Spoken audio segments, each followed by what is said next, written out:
এখন যেহেতু শীত আর এই সময়ে কমলালেবু খুব বেশি পরিমাণে পাওয়া যায়। আর কমলালেবু খাওয়ার পরে আমরা কিন্তু খোসাটাকে ফেলেই দিই। এই খোসাটা আমাদের অনেক কাজে মানে অনেক রকমভাবে ব্যবহার করতে পারি।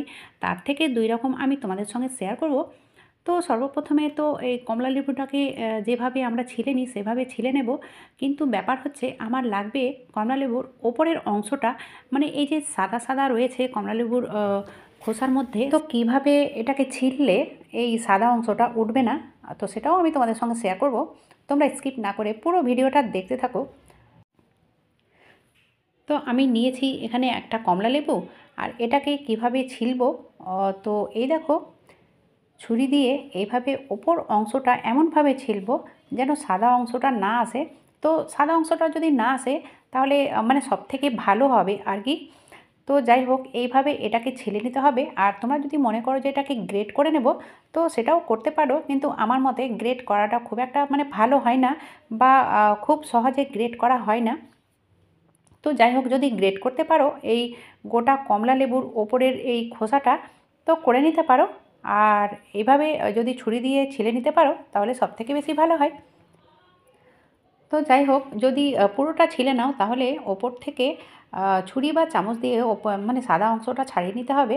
এবারে নিয়েছি আমি একটা লেবু, আর এই লেবুটারও ওপরের অংশটাই নেব। তো ছুরি দিয়ে এভাবে ছিলে নিতে পারো, কিংবা গ্রেটার দিয়ে গ্রেট করে নিতে পারো। আর এই লেবু গ্রেটার মানে গ্রেটার দিয়ে যদি গ্রেট করা হয় তাহলে কিন্তু মানে কাটার ছুরি থেকে ভালো হবে আর কি। এই দেখো ঠিক এইভাবে।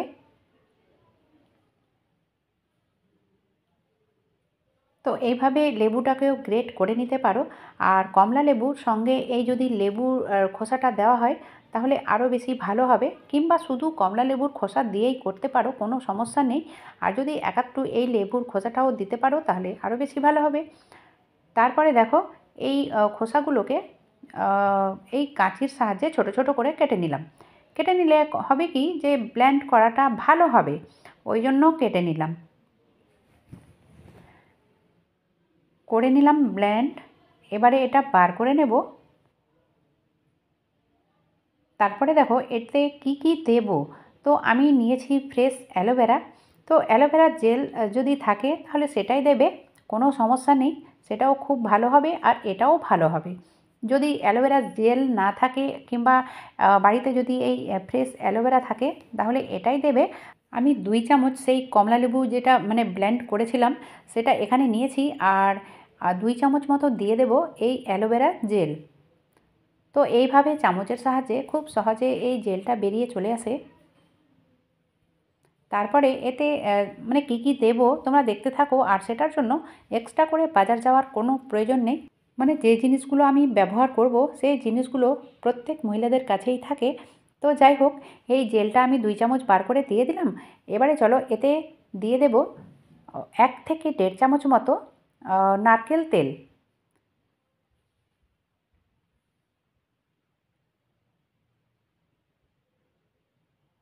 এবারে এগুলো মানে সবগুলোকে ভালোভাবে মিক্স করতে হবে। তারপরে এতে দিয়ে দিলাম সামান্য পরিমাণে হলুদ।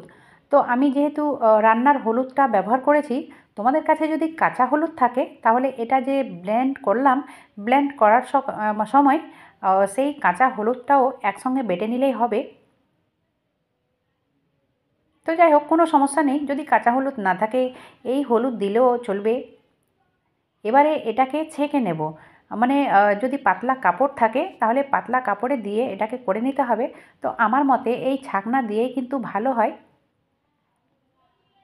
তো যাই হোক একটু হয়তো সময় লাগে, 2 থেকে 3 মিনিট সময় লাগবে এই ছাকনাতে এই মানে ছাঁকার জন্য, কিন্তু খুব ভালোভাবে এটা ছাঁকা হয়ে যাবে। ঠিক এইভাবে করতে হবে চামচ দিয়ে। তো যাই হোক এইভাবে আমি পুরোটাকে ছেঁকে নিয়েছি। তো ঠিক এতগুলো বার হয়েছে। আর এটা না একেবারে ন্যাচারাল ক্রিম তৈরি হবে। বিশেষ করে এই শীতের দিনে কিন্তু ভীষণই উপকারী ক্রিম তৈরি হবে। তো এই যে ওপরের অংশটা মানে ছাকনার ওপরে যেটা রয়ে গেছে সেটা কিন্তু মুখে স্ক্রাব করতে পারো সেটা দিয়ে। কিন্তু বন্ধুরা স্ক্রাব করতে গেলেও এটা ফ্রিজের মধ্যেই রাখতে হবে।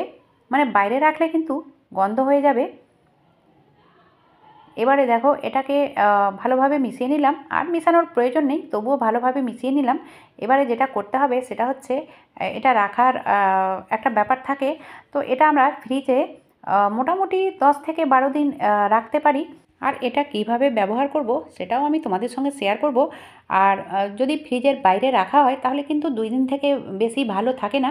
তো অবশ্যই তোমরা চেষ্টা করবে একটা কাঁচের জারের মধ্যে দিয়ে আর ফ্রিজে রেখে দেবে, তাহলে 10 থেকে 12 দিন এটা ইউজ করা যাবে। এবারে ব্যাপার হচ্ছে এটা ব্যবহার কিভাবে করব। তো হ্যাঁ বন্ধুরা, অবশ্যই এটা ডেলি ব্যবহার করতে পারবে, মানে ডেলি মুখে লাগাতে পারবে। আর মুখে লাগানোর আগে অবশ্যই মুখে ফেস ওয়াশ করে নেবে, মানে যেভাবে তোমরা মুখটাকে ওয়াশ করো সেভাবে মুখটা ওয়াশ করে নিতে হবে, তারপরে এটাকে দিতে হবে। আর এভাবে দিয়ে মোটামুটি 1 মিনিট মতো মাসাজ করে নিতে হবে। আর যেভাবে আমরা ক্রিম লাগিয়ে মানে রেখে দিই সেভাবে এটাও ক্রিমের মতো লাগিয়ে রেখে দিতে হবে। তাহলেই দেখবে মানে যদি ডেলি ইউজ করো তাহলে 7 থেকে 10 দিনের মধ্যে ফল পাবে, খুব ভালো রেজাল্ট পাবে। আর এটা 7 দিন পরে বুঝতে পারবে যে রোদে পোড়া মুখের কালো দাগ কিংবা ব্রণ কিংবা কালো ছোপগুলো খুব তাড়াতাড়ি ভালো হয়ে যায়, মুখে মুখে চমক আনে নতুন করে। তো চলো যাই পরের এই খোসার দিয়ে কি তৈরি করব সেটাই। তো আমি যেহেতু দুটো কমলা লেবুর খোসা এখানে বেটেছি, তো কিছুটা সেটা করলাম, মানে সেই ক্রিমটা করলাম, আর কিছুটা দিয়ে কি করব তোমরা দেখতে থাকো। মানে এটা করব নাইট ক্রিম। তো এভাবে আমি ছাকনার মধ্যে দিয়ে দিয়েছি, আর ছাকনাতে দেওয়ার পরে এই চামচ দিয়ে এইভাবে এটা রসটাকে বার করে নেব, মানে কমলা লেবুর খোসার রসটাকে শুধু বার করে নেব। তো যতটুকু বার হচ্ছে ততটুকুই বার করে নেব। এই দেখো বন্ধুরা, খুব বেশি বার হয় না। তোমরা চাইলে শক্ত মজবুত পাতলা কাপড় দিয়েও এটা করে নিতে পারো। তো সেই রকম ধরনের আমার হাতের কাছে এখন কাপড় নেই, তো আমার মতে এই ছাকনা দিয়ে কিন্তু বেশি ভালো হয়। এবারে এই রসটাতে কি কি দেব, আর এটা দেওয়ার জন্য মানে সেরকম আহামরি কিছু লাগবে না। এই দেখো আমি দিলাম এখানে দই। তো দইটাকে ভালোভাবে মিশিয়ে নিলাম। দইটা ভালোভাবে মিশিয়ে নেওয়ার পরে দিতে হবে এখানে অল্প একটু বেসন।